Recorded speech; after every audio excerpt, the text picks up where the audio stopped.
Hi வாங்க எல்லாருக்கும் காலை வணக்கம். Eswari vlog hub. என் சேனல் பார்க்குறவங்க ஒரு லைக் பண்ணுங்கள், ஒரு கமெண்ட் பண்ணுங்கள், என்னுடைய பெல் பட்டனை ஒரே ஒரு டச் பண்ணி விடுங்க.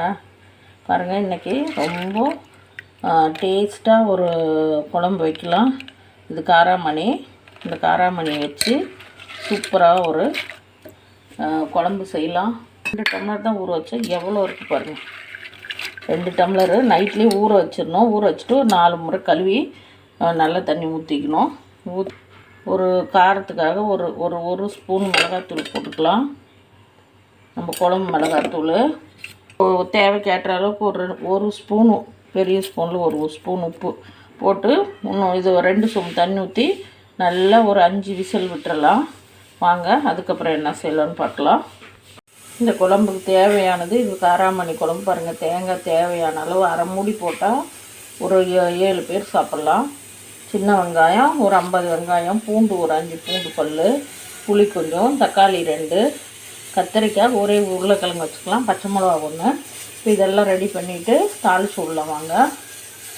தக்காளியை நெய்ஸாக அரைச்சிக்கணும் பாருங்கள். இது மாதிரி கட் பண்ணி மிக்ஸி ஜாரில் இந்த பூண்டு இதோடையே போட்டு அரைச்சிக்கலாம். ஒரு 10 பல்லுக்கு நைஸாக அரைச்சிட்டு வந்துடலாம் வாங்க. பாருங்கள், சட்டி வச்சாச்சு. எண்ணெய் ஒரு 3 ஸ்பூன் எண்ணெய் ஊற்றிக்கலாம். கடுகு போடக்கூடாது. இப்போது சின்ன வெங்காயம் உரிச்சு வச்சுருக்கோம். ஒரு 10 வெங்காயத்துக்கு போட்டுக்கலாம். ஒரு பச்சை மிளகா முழுசும் அப்படியே நடுவில் ஓட்டை போட்டு ஓல்ஸ் போட்டு வச்சுருக்கோம். அது போட்டுக்கலாம். நல்லா வர விஷயமே அதுதான். பாருங்கள், தக்காளி நைஸாக அரைச்சிட்டு வந்துட்டேன். அந்த தக்காளி ஊற்றிக்கலாம். பெரிய தக்காளி 3 தக்காளி. தக்காளி நல்லா இப்படி அரைச்சி ஊற்றி வச்சிங்கன்னா குழம்பு நிறையாகும், நல்லா சாப்பிட்லாம். டேஸ்ட்டு சூப்பராக இருக்கும். நீங்கள் அறுத்து போடுறத விட நல்லா இந்த பச்சை வாசனை போகிற வரைக்கும் அறுத்துக்கலாம். இதிலே பாருங்கள், கொத்தமல்லி தூள் 2 ஸ்பூனு, கரம் மசாலா 1 ஸ்பூன், மிளகாத்தூள் 2 ஸ்பூன். ஏன்னா ஏற்கனவே அது வேகிறதுக்கு 1 ஸ்பூன் போட்டோம். இப்போ எல்லாம் இதில் கொட்டிக்கலாம். கொட்டி அந்த தக்காளி வதங்கக்குள்ளேயே இதையும் நல்லா வதக்கிடணும். நம்ம எல்லாம் வறுத்து தான் அரைச்சிட்டு வரோம். இருந்தாலும் இந்த தக்காளியில் வதக்கினா அது ஒரு டேஸ்ட்டு. நல்லா வதங்கிட்டோம். கத்திரிக்காய் ஒரு உருளைக்கிழங்கு போட்டுவிட்டேன் சீவி. இந்த மாதிரி சீவி உங்களுக்கு வேணும்னா ஒரு உருளைக்கிழங்கு போட்டுக்கோங்க. ஒரு 5 கத்திரிக்காய் போட்டிருக்கேன். கத்திரிக்காய் நிறையா போட்டிங்கனாலும் இந்த குழம்பு நல்லாயிருக்கும். தக்காளி நல்லா வதங்கிடுச்சு. இப்போது தண்ணி 2 சொம்பு தண்ணி ஊற்றியாச்சு. நல்லா வேகட்டும். சின்ன சொம்பில் 2 சொம்பு தண்ணி ஊற்றிருக்கேன். நல்லா வேகட்டும். வெந்த பின்னாடி எல்லாமே போட்டு மிளகாத்தூள், மசால் தூள், மஞ்சத்தூள் அரை ஸ்பூனு எல்லாம் போட்டாச்சு. நல்லா வேகட்டும். வெந்த பின்னாடி தான் புளி கரைச்சி ஊற்றணும். தேங்காய் உடச்சிட்டு வந்து இதில் அரை மூடி தேங்காய் போட்டுக்கலாம். அரை மூடி தேங்காய் போட்டால் ஒரு 7-8 பேர் சாப்பிட்லாம். அதுக்கு வந்து லைட்டாக ஒரே 1 ஸ்பூன் பொட்டுக்கடலை வச்சுக்கோங்க. கரம் மசாலா நான் எல்லாம் போட்டதுனால போடலை. நீங்கள் அப்படி கரம் மசாலா போடலன்னா சீரகம், மிளகு, கசகசா, சோம்பு, பட்டை, லவங்கம் எல்லாம் இந்த தேங்காயோடு வச்சு அரைச்சி ஊற்றணும். அப்போ தான் அது அந்த கறிக்குழம்பு டேஸ்ட்டு சூப்பராக வரும். நான் கரம் மசாலா தனியாக அரைச்சி வச்சுக்கனால நான் அது 1 ஸ்பூன் போட்டுவிட்டேன்.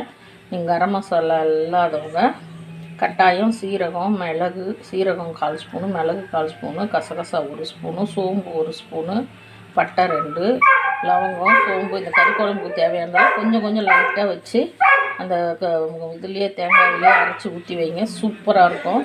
தேங்காய் அரை மூடி கிணியாச்சு. பொட்டுக்கடலை சும்மா 2 ஸ்பூன் வச்சுக்கோங்க. டேஸ்ட்டாக இருக்கும். குழம்பு கொஞ்சம் நல்லா திக்காக இருக்கும். அதுக்காக பாருங்கள், கத்திரிக்காய் பாதி வந்து பின்னாடி தான் புளி இப்போ நல்லா வந்து பின்னாடி புளி ஊற்றிக்கலாம். உப்பு போட்டாச்சு. வாங்க புளி கரைச்சி ஊற்றிக்கலாம். இப்போது பாருங்கள், புளி ஊற்றிக்கலாம். நல்லா திக்காக கரைச்சி வச்சுருக்கேன். புளி நிறைய ஊற்றிடாதீங்க, ஏன்னா தக்காளி போட்டிருக்கோம். அதனால் புளி ஓரளவுக்கு ஊற்றுங்க போதும். நல்லா கொதிக்கட்டும். தேங்காய் அரைச்சிட்டு வந்துடலாம். பாருங்கள், நல்லா 5 விசில் விட்டால் இந்த மாதிரி நல்லா வெந்துடும். இப்போ அந்த மசாலாலாம் எடுத்து இதில் ஊற்றிக்கலாம். ஏன்னா சட்டியில் வச்சா டேஸ்ட்டு நல்லாயிருக்கும், உடம்புக்கு சத்து. ஆனால் இதெல்லாம் ஊற்றினா சட்டி பிடிக்காது. இப்போ இதில் எடுத்து ஊற்றிக்கலாம் எல்லாத்தையும். சட்டியிலேருந்து இதுக்கு மாற்றியாச்சு. நல்லா கத்திரிக்காய் வந்துடுச்சு, உருளைக்கிழங்கு வந்துடுச்சு. இது நல்லா கொதிக்கணும். அப்போ தான் இந்த காராமணியில் அந்த எசன்ஸ் எல்லாம் இறங்கும். அது நல்லா கொதிக்குது. அப்படியே கெட்டியாக தேங்காய் அரைச்சிட்டு வந்தாச்சு பாருங்கள்.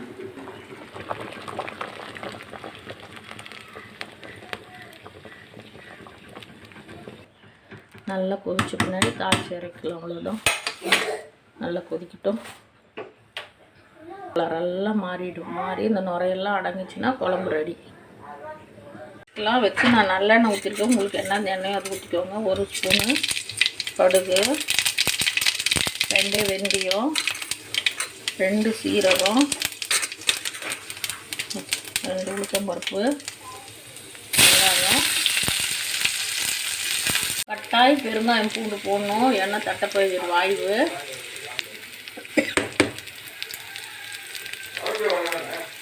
கால் ஸ்பூன் போட்டாச்சு.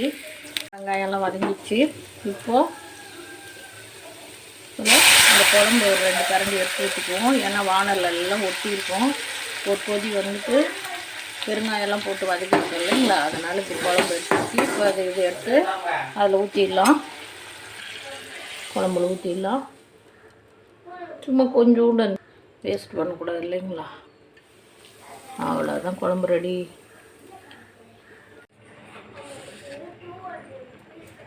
சர்க்கரை ஒரு 1/2 ஸ்பூன் போட்டுக்கோங்க. சர்க்கரையோ வெல்லமோ ஒரு 1/2 ஸ்பூனு. அந்த டேஸ்ட்டே செம்மையாக இருக்கும். நீங்கள் போட்டு பாருங்கள். அந்த புளிப்புக்கு இந்த சர்க்கரை போட்டால் ரொம்ப டேஸ்ட்டாக இருக்கும். பாருங்கள், கத்திரிக்காய் உருளைக்கிழங்கெல்லாம் போட்டு காராமணி குழம்பு ரெடி. வாங்க சாப்பிட்லாம்.